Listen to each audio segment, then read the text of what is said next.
नमस्कार दोस्तों, inspired life story YouTube channel में आपका दिल से स्वागत है। क्या आप सच में ज्यादा चिंता करते हो, ज्यादा टेंशन लेते हो? तो कोई बात नहीं, यह कहानी आपके लिए है। तो चलो दोस्तों, इस कहानी को शुरू करते हैं। दोस्तों, ये बात उन दिनों की है जब बुद्धा मरवन में अपना समय व्यतीत कर रहे थे। इस समय तक बुद्धि की प्रसिद्धि दूर दूर तक फैल चुकी थी। बहुत दूर दूर से लोग अपनी चिंताओं और परेशानियों का समाधान खोजने के पास आते थे।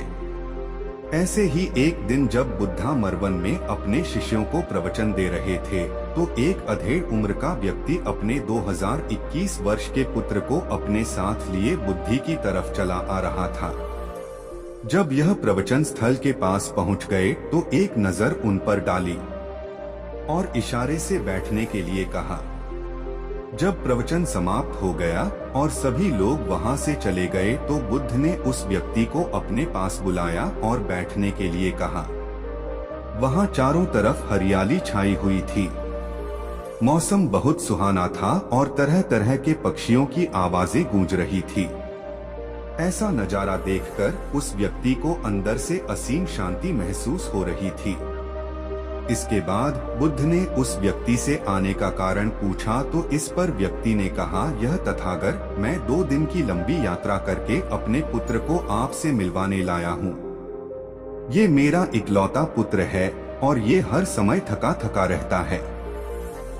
ऐसा लगता है जैसे इसके अंदर कोई जान ही नहीं है, कोई प्राणी नहीं है। इसका स्वभाव भी काफी चिड़चिड़ा हो गया है। अगर हम इससे कुछ भी कहते हैं तो यह हमारी छोटी छोटी बातों पर गुस्सा हो जाता है। इसके देखने की क्षमता भी उम्र से पहले ही कमजोर हो गई है और इसके बाल भी सफेद पड़ने लगे हैं। इतनी कम उम्र में इतनी बड़ी उम्र का लगना मुझे तो कुछ समझ नहीं आ रहा। किसके साथ हो? क्या रहा है तथागत? मैं अपने पुत्र के स्वास्थ्य को लेकर बहुत चिंतित हूँ। जब मैं अपने पुत्र को वैद्य जी के पास लेकर गया तो उन्होंने कुछ औषधि दी और कहा, अपने पुत्र को तनाव कम लेने के लिए कहो। वो अपने दिमाग में बहुत अधिक तनाव लेता है, इसलिए उसकी ऐसी हालत हो गई है। लेकिन मुझे उनके बहुत समझाने के बाद भी तनाव का मतलब समझ नहीं आया।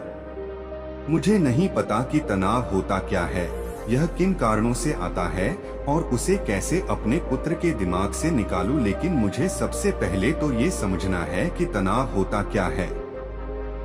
इसीलिए तथागत, मैं आपके पास आया हूँ। कृपया आप मेरी समस्या का समाधान कीजिए। यह सुन बुद्ध उसके पुत्र को बड़े ध्यान से देखते हैं, उसके चेहरे को देखते हैं, उसकी आंखों को देखते हैं और फिर उसके हाथों की नब्ज को भी देखते हैं। यह सारी विधि करने के पश्चात बुद्ध उस व्यक्ति से कहते हैं, तनाव लेना तो कोई नहीं चाहता, लेकिन फिर भी यह तनाव लोगों के दिमाग को दीमक की तरह पकड़ लेता है और व्यक्ति जान भी नहीं पाता कि वह तनाव में जी रहा है। लेकिन अगर व्यक्ति तनाव के कारणों को अच्छे से समझ लेता है और तनाव के बारे में कोई ऐसा पैमाना बना लेता है जिससे वह जान सके कि वह कितने तनाव में है, तो वह इस समस्या का समाधान भी खोज सकता है। सबसे पहले तो तुम ये समझो कि तनाव होता क्या है। जब भी कोई व्यक्ति कोई काम कर रहा होता है लेकिन उसका मन कहीं दूर भटक रहा होता है, कल्पनाओं में होता है, तो उसके शरीर और मन के बीच एक दूरी पैदा हो जाती है।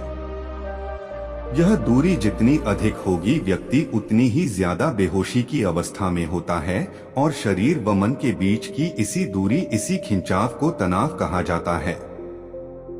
आखिर कोई पसंदीदा खेल खेलने के बाद व्यक्ति चुस्ती और प्रसन्नता से क्यों भर जाता है, जबकि उसने तो अपने शरीर को थकाया है।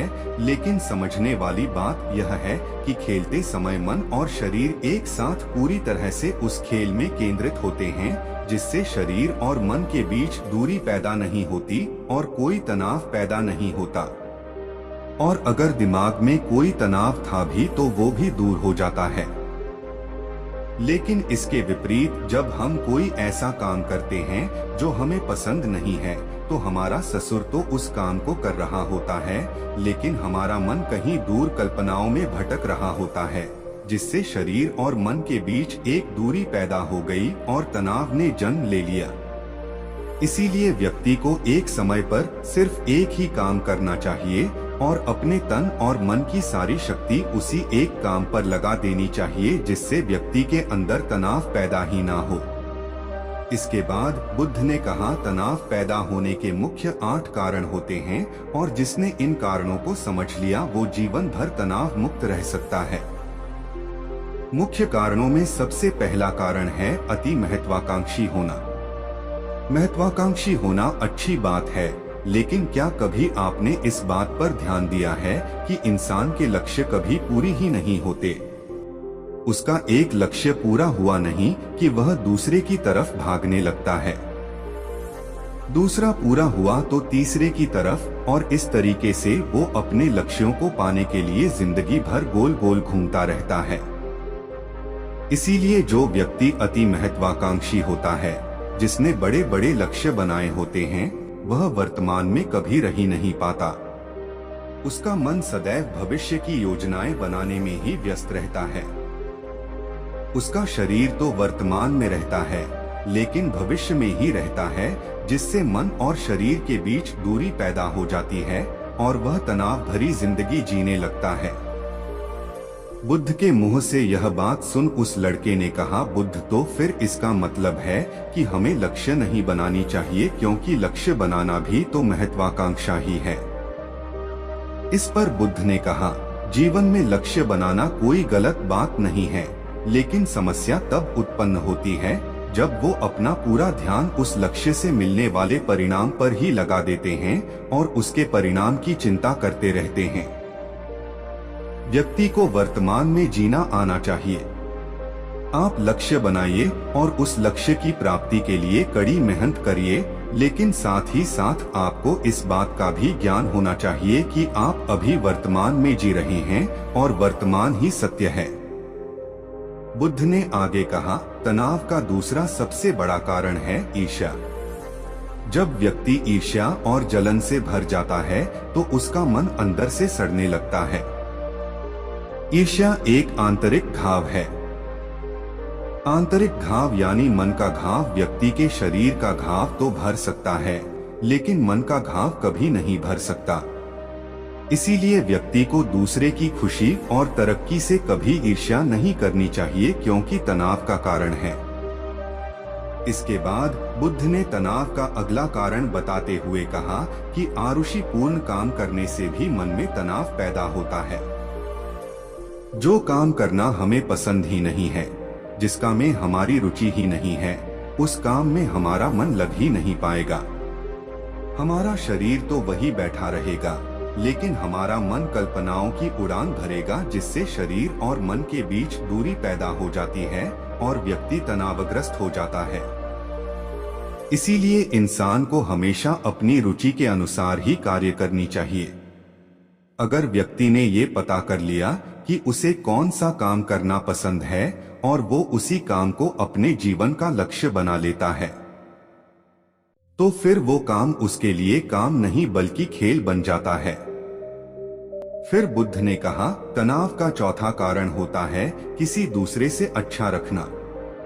बुद्ध ने उस व्यक्ति की ओर इशारा करते हुए कहा, एक पिता होने के नाते तुम्हारी अपने पुत्र से बहुत सी अपेक्षाएं होंगी कि तुम्हारा पुत्र एक बहुत ही कामयाब इंसान बने, तुम्हारा नाम रोशन करे, जैसा तुम चाहते हो उस तरह का जीवन जिए, तुम्हारी हर बात मानी।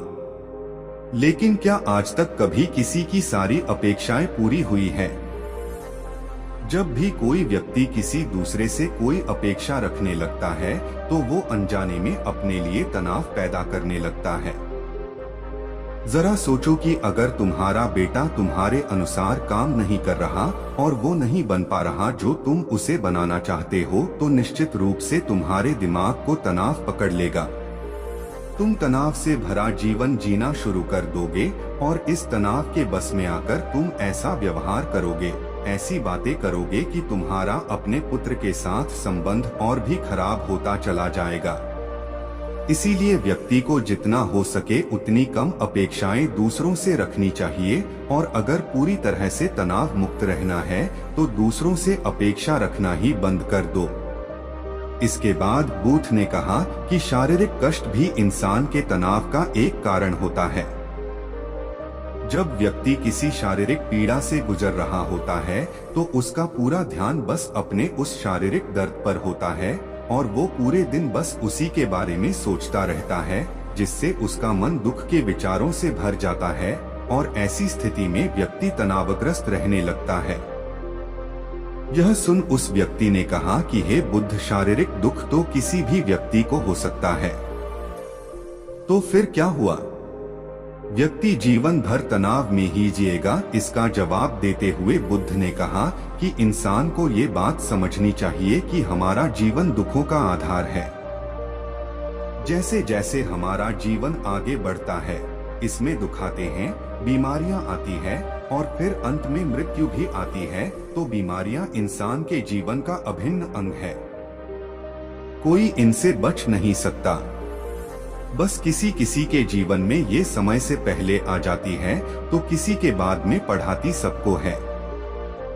जब इंसान का मन इस बात को अच्छे से समझ लेगा तो फिर वह अपनी बीमारी के बारे में सोच सोचकर ज्यादा तनाव नहीं लेगा, क्योंकि यह हमारे जीवन का अभिन्न हिस्सा है और इसके लिए व्यक्ति को शारीरिक रूप से भी अभ्यास करते रहना चाहिए। अपने जीवन में व्यायाम और स्वस्थ जीवन शैली को भी जगह देनी चाहिए ताकि उसका शरीर लंबे समय तक निरोगी रहकर सही से काम कर सके। तनाव का अगला कारण होता है अपनी योजनाओं को समझने के लिए समय न देना।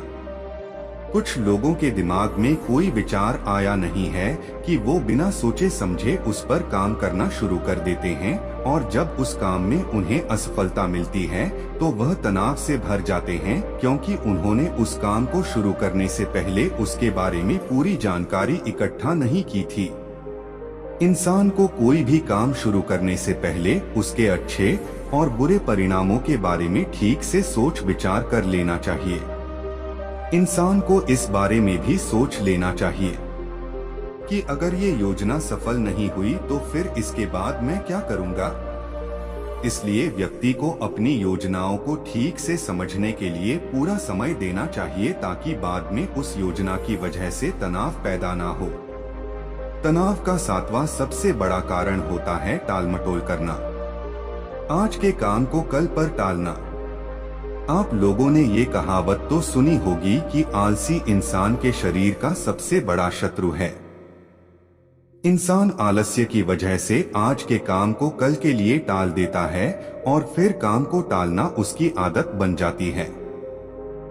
काम को कल पर टालने वाले व्यक्ति का काम कभी भी समय पर पूरा नहीं हो पाता, और अगर किसी तरह से पूरा हो भी जाता है तो वह उतना अच्छा नहीं हो पाता जितना अच्छा उसे किया जा सकता था, और फिर यह बात व्यक्ति के अंदर तनाव पैदा करती है।